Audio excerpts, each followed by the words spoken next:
This episode of Golden Kamuy is going to absolutely skewer you.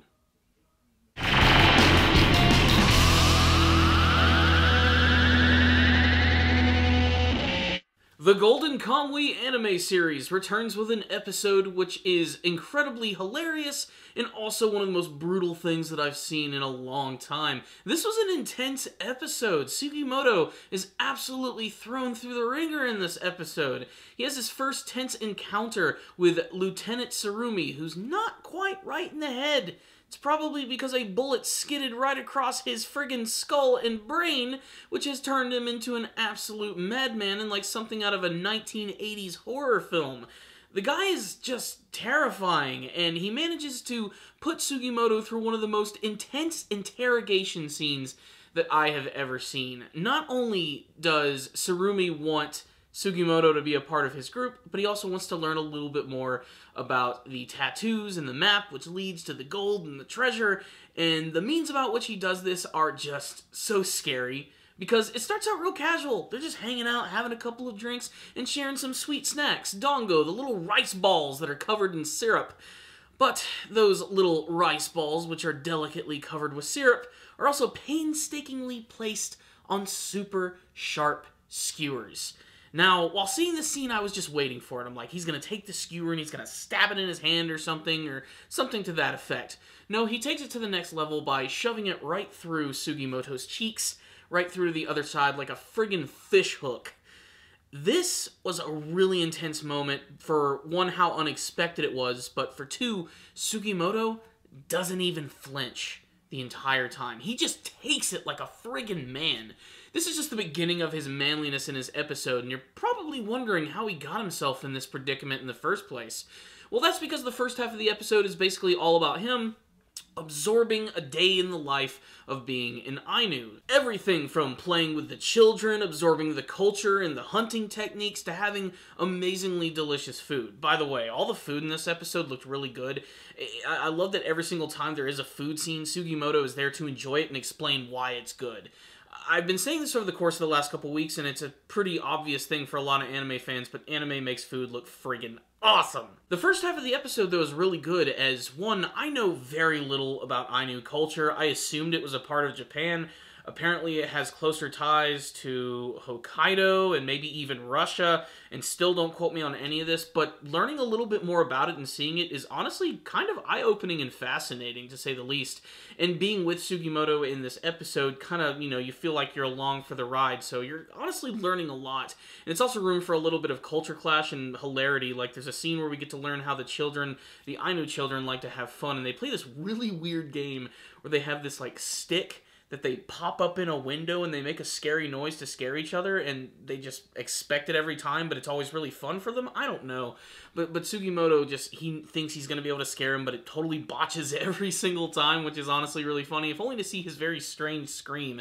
He can only really, bring out his, terrifying side when he's getting ready to kill someone, but really you can see that he's really taken to Ainu culture, and, his relationship with Asirpa has deepened a lot, and he almost I think, sees her as, sort of a surrogate family member at this point, and even Asirpa's grandmother desperately wants Sugimoto to stay with her and to take care of her. I don't know if this is going to lead into a loving relationship. I sort of see them more as an older brother and a little sister kind of relationship here. But reluctantly, he does decide to leave. It doesn't look like he wants to put Asirpa through any more of this, so he goes into town, ends up getting into a big fight at a Soba shop with some soldiers from Lieutenant 7, and then boom, everything goes to hell. And that leads us to that really intense interrogation scene. Basically, Tsurumi's plan is that the gold is going to fund their operation to buy a lot of guns from America, so yep. So Sugimoto doesn't want to go along with his plan, which results in him having his ass completely handed to him and having more skewers jammed through his cheeks and locked up in a very dark prison. At the very end of the episode, however, these two soldiers come over to him, the ones that fight him earlier on in the episode, and they're both twins. And throughout the entire episode, Sugimoto has been confusing the two, and he says that one of them should put something on their face or something to make sure you can tell the difference between the two. And this is when he happily obliges by basically headbutting this dude right in the face, breaking through his chair, putting this dude in a headlock, and keeping a knife from going into his heart from the other soldier. That's how the episode ends, with him screaming about his immortality, and whoo, is is it freaking awesome? I can't even forget the storyline about Acerpa and her wolf. They actually get into that in this episode. She's known this wolf for quite a long time, and after her parents died, this wolf was sort of like her surrogate parent, to say the least, and always looked after her. But it's a wolf that belongs in the wild, and it can't deny that, and it keeps running off and doing its very own wolfy thing, which of course leaves her alone and kind of an emotional child. While she seems happy on the outside, she is suffering over the fact that she's very lonely, doesn't have her immediate family with her anymore, and basically, she's a teenager too, so she's just a giant ball of moodiness. She does, however, reunite with the wolf, which helps her get to the town, and even ends up running into the Master of Unlocking. And I'm not talking about Jill Valentine, I'm talking about Shiraishi Yoshitake. He returns in this episode, and he's as goofy as ever, especially with all the ridiculous scenes of the wolf, which are constantly biting onto his head, probably causing him a lot of pain and possible brain damage. So what's the rundown on this episode of Golden Kamuy? This is an episode that really sold me on where the show could possibly go, and this was a jam-packed episode which was just filled with so many different amazing scenes that I loved. All of the stuff in the beginning of the episode with the Ainu was really fascinating, not just like seeing the actual culture, but even learning about the spiritual side of it. The fact that all of the Ainu believe in having spirit guardians, which they actually offer food and things to in order to appease them, and supposedly they come out the back of their neck, which is just really strange. That's why they offer the food over to them. And you can even see that Sugimoto's not being offensive at all. He's actually acknowledging that, and does that when they have a meal as well, showing that he has a lot of respect for their culture, which I really do like. It really paints him as a very cool character. That, of course, with his incredibly awesome and manly side of being able to take skewers to the face and not even flinch about it, and to be able to break out of a chair and being bound with having more said skewers just jammed into his face.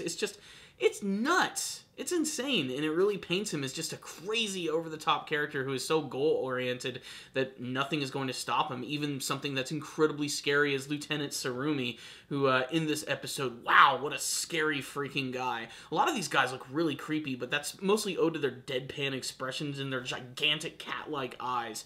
It looks kind of crappy in some senses, like it almost looks like it's not very detailed, but it certainly paints these characters as something that are not quite human, and they've gone past a point where they've truly become something else, and that paints them as even more evil and more evil. It makes you associate them with the bad guys, basically. It makes them really freaky, and it makes their comeuppance all the more better at the end of this episode, which just... whew, what a great way to end the episode here. So, yeah, I'm just rambling on at this point. What I will say is, this was an intense episode, and I'm glad that we're finally getting into more of the meat of the story and getting to learn more about Lieutenant Tsurumi and his crazy band of fools. So I can't wait to see how that's going to go down. So, 4 out of 5 from me. This was a solid episode. There were some moments, I think, in some of the animation that looked a little rough, mostly in the artwork department. But for the most part, this is a show that's pretty easy on the eyes, and it was just a really memorable episode. This is one that I'm going to remember for a long time, and you should definitely check it out. I'd love to get your thoughts about it. Tell me in the comment section below, and what you hope to see from the rest of Golden Kamuy. Thank you guys so much for watching this review. I'll see you guys next time, and as always, stay damn down, baby.